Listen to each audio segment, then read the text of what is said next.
I ran into somebody from Montana, and since there was a drunk guy in the restaurant, she's going to walk out of town with us. What is your name, Montana? Marcy. Marcy. I'm Brett. I'm Gina. Okay, there you go. Last night there was a wedding in Nájera, and apparently one local didn't get the memo that the party had ended.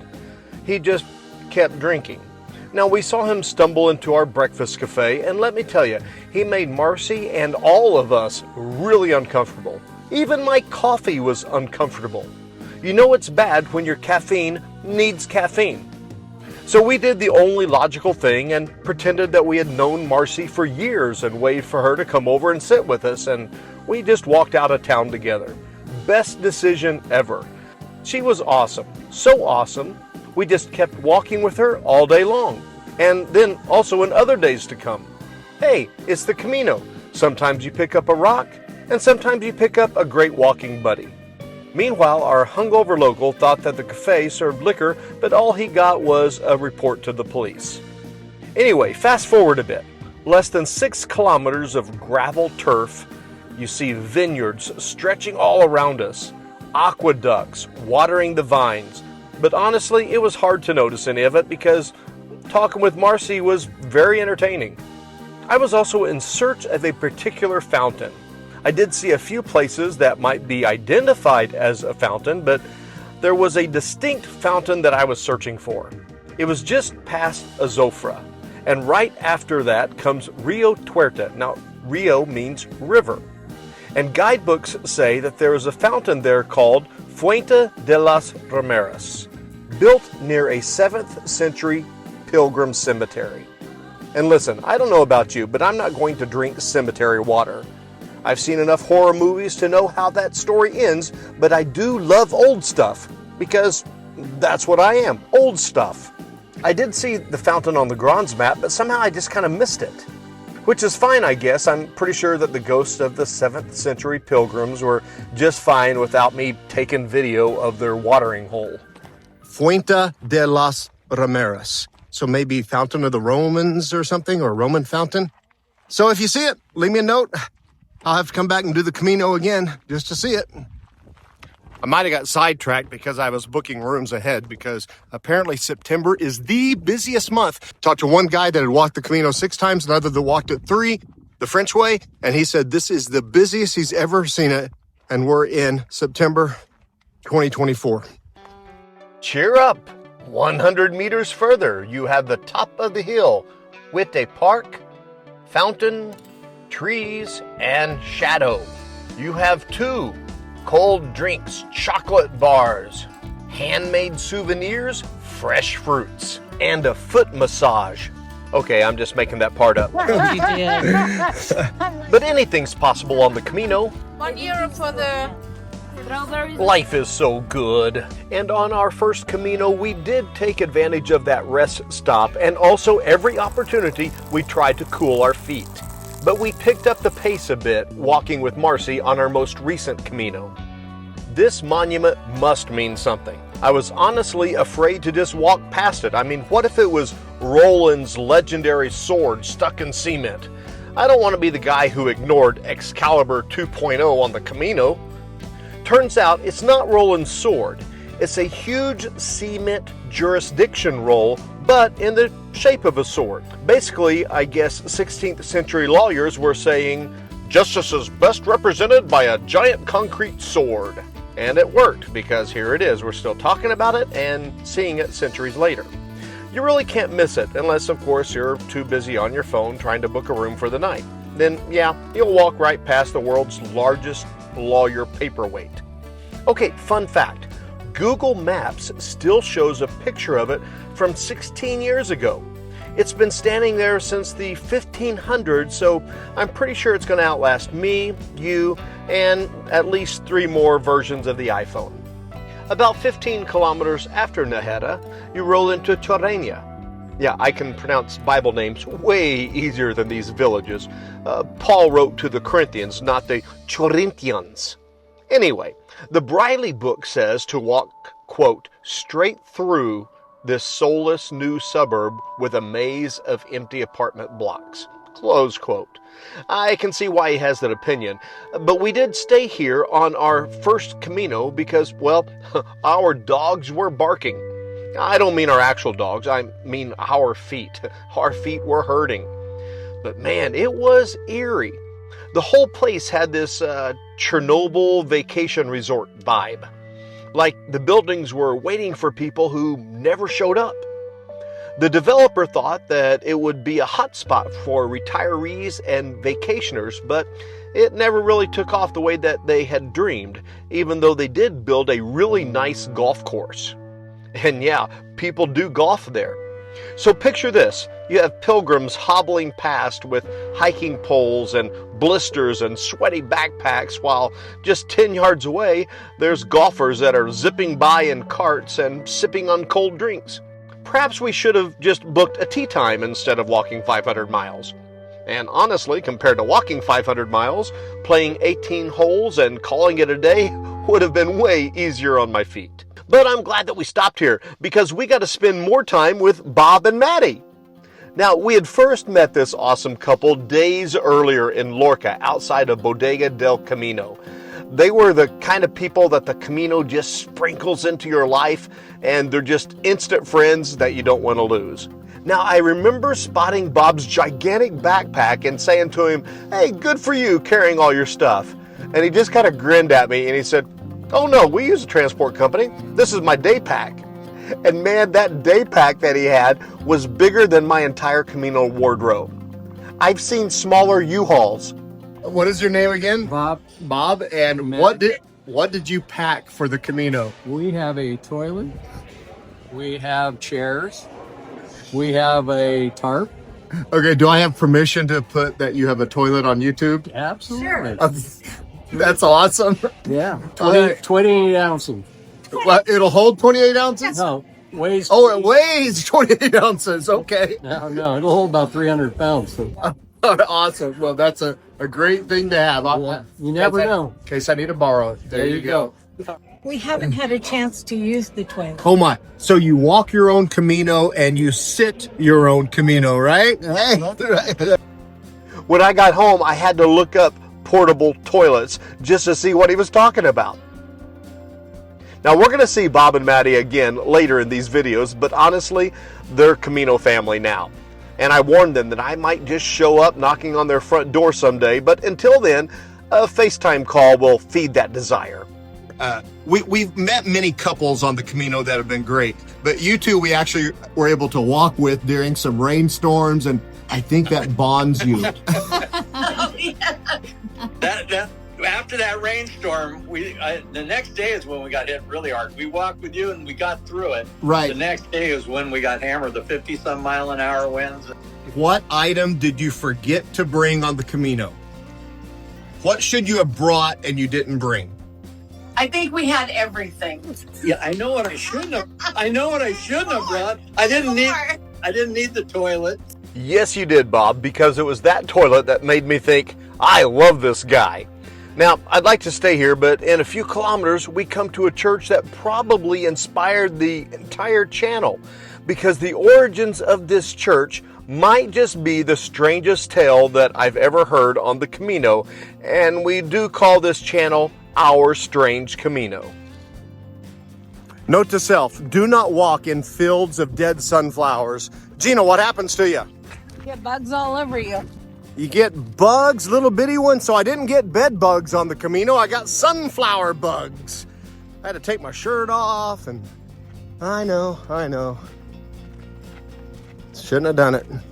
Yeah, if you want to know how far you are to your city, if you set your bags ahead and have the Apple tag in there, all you have to do is look at that. I was letting these two wonderful people know that. No, it was her idea. What a brilliant idea, though. Thank you. Can I put you on YouTube? Is that okay? You're welcome, guys. All right, no royalties. There you go. Just met this guy. What is your name? Sparrow. And Sparrow gave a great tip of finding out how far until your destination city. If you have an Apple tag in your bag, just take a look at it and you'll see how far till you get home for that night. Great tip, Sparrow. Thank you. We arrive at this overlook that lets you see down into the valley, Santo Domingo de la Calzada. Now, Santo Domingo was not a city first, it's a person. And de la Calzada literally means of the road. So yes, the city is named after a saint who actually built the road that you're walking on. Pretty handy guy to have around if you're, say, 1,000 years before Google Maps. The artwork here explains it. Out of 17 submissions, the winning design was by sculptor Ramon Rodriguez. His ironwork title, Santo Domingo de la Calzada, Engineer of the Road, shows scaffolding of a bridge because St. Dominic built this part of the Camino Road and the bridge crossing the river over 1,000 years ago. At the foot of the bridge stands his silhouette holding a measuring rod. Oh, fun fact, he's the patron saint of civil engineers, which is wild because he originally wanted to be a monk, but the monastery rejected him since he was illiterate. Imagine that. Sorry, you can't join us. Boom. So he ends up building roads and bridges and hospitals and cathedrals and becoming one of the most famous saints on the Camino. Pilgrims have been thankful for that rejection letter for 1,000 years now. So if you're walking the Camino due to rejection, then this guy can relate to you because he proved everyone wrong, and so can you. Before Dominic, this entire area was a swamp and a forest, and it was basically a mosquito paradise and a hideout for bandits. He cut down the forest with his sickle, and when he got tired, legend says he prayed, and angels finished the job for him. Now, personally, I never could even get our kids to take the trash out, but he got angels to do yard work. He had to have been a saint. He built a bridge so that pilgrims would be safe crossing the water, and you'll see that on the way out of town. And he built a pilgrim hospital that's now a parador, and started the construction of a cathedral on the very site where the miracle of the hanged innocent pilgrim took place.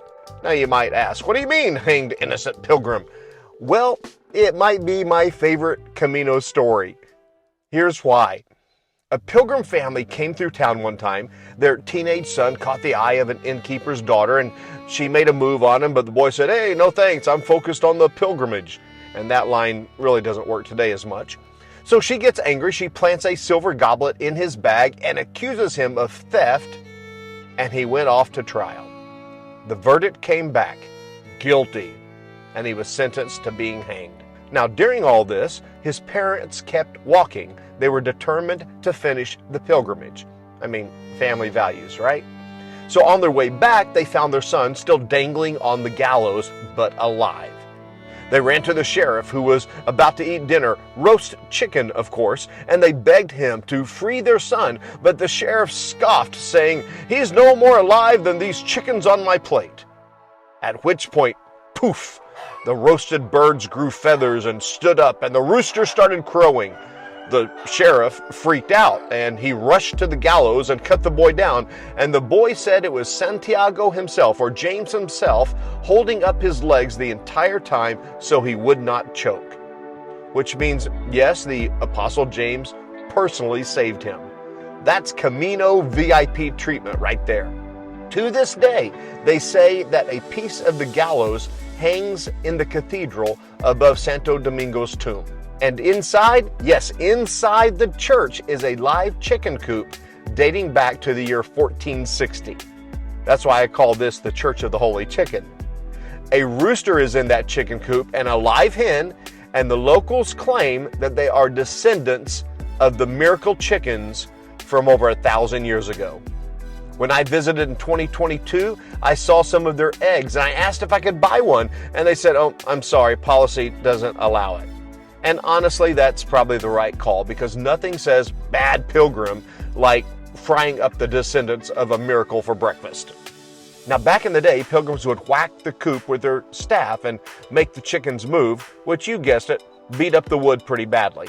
So today, the tradition is a little bit gentler. If a feather happens to fall to the ground, you're going to have good luck. Or at least you're going to have a feather. One old document from 1670 says that chickens would only eat food given by genuine pilgrims on their way to Santiago.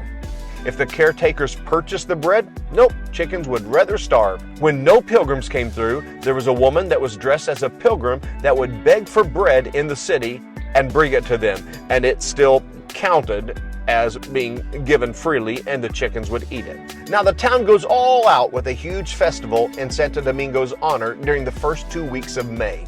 Even the crypt downstairs is gorgeous. Honestly, the cathedral is one of my top 3 sites on the Camino, mainly because of all these stories. Santo Domingo began building it, but later generations added to it until it became the grand church that you see today.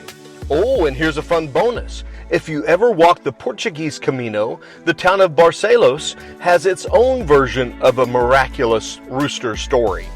They have roosters everywhere, so we saddled one up. We rode that poultry. Yeah, I'm a little bit immature for my age. At least that's what my pediatrician told my mommy. Now in Barcelos, they also have a cement post with an engraved depiction of the hanged innocent being held up by James. Make sure to spend a little time in the cathedral because the artwork brings to life the miracles of Saint Dominic, the patron who gave this town its name. There's the miracle of the man who kept tearing up the crops meant for pilgrims, so he was struck with being twisted, paralyzed, and near death. But he begged for forgiveness, and through Domingo's prayers, boom, he's healed. Moral of the story?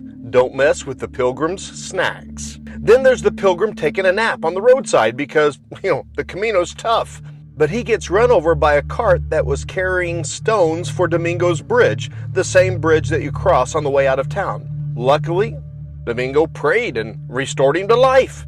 And there was no lawsuit, which was even a greater miracle. And then my favorite oddball story is the 2 men that beat the saint with rods and throw him into the fire, and somehow Saint Domingo lives and he was unharmed. The very next day, those 2 geniuses turn on each other and they get into a sword fight, and one guy loses his hand. So a dog finds the hand and brings it back to Saint Dominic, which is the world's strangest game of fetch.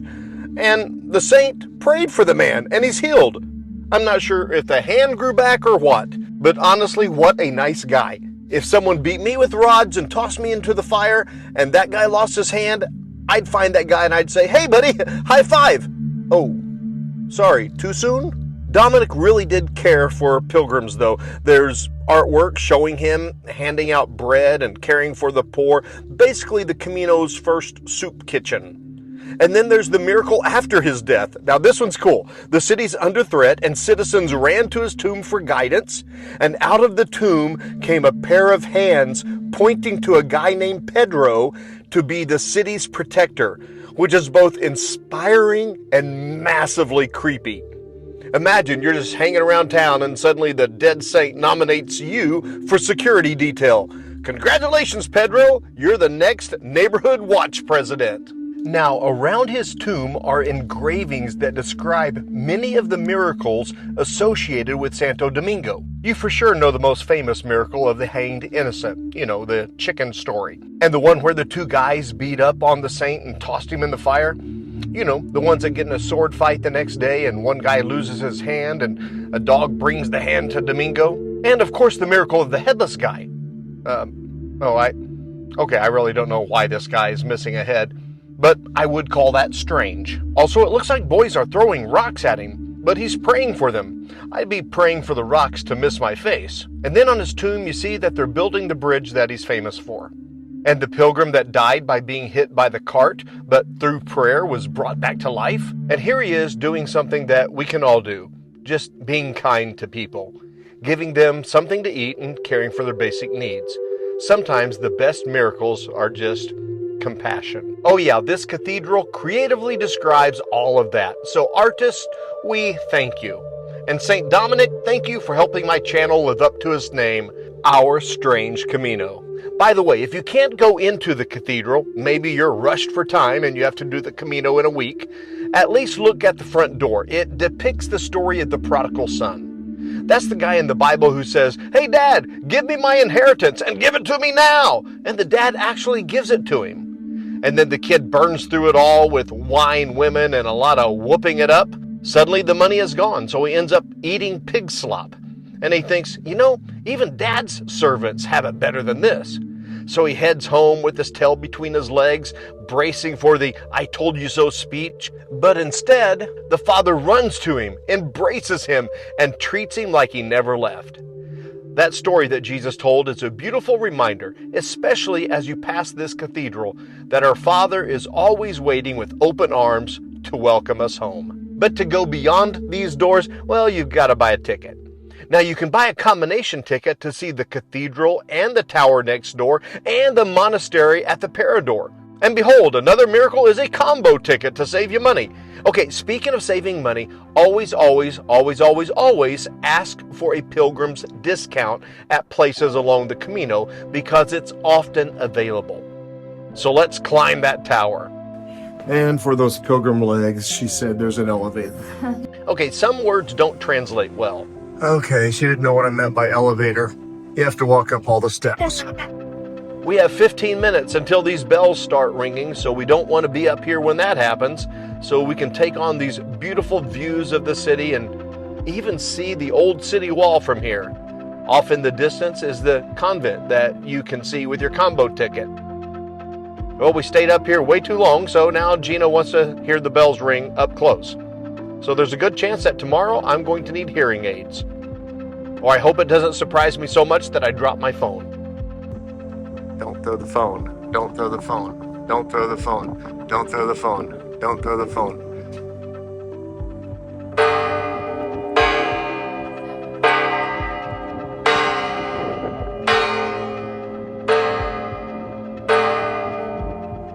Well, that's 7 p.m. in Spain, so that basically means it's only 3 or 4 more hours until dinner time.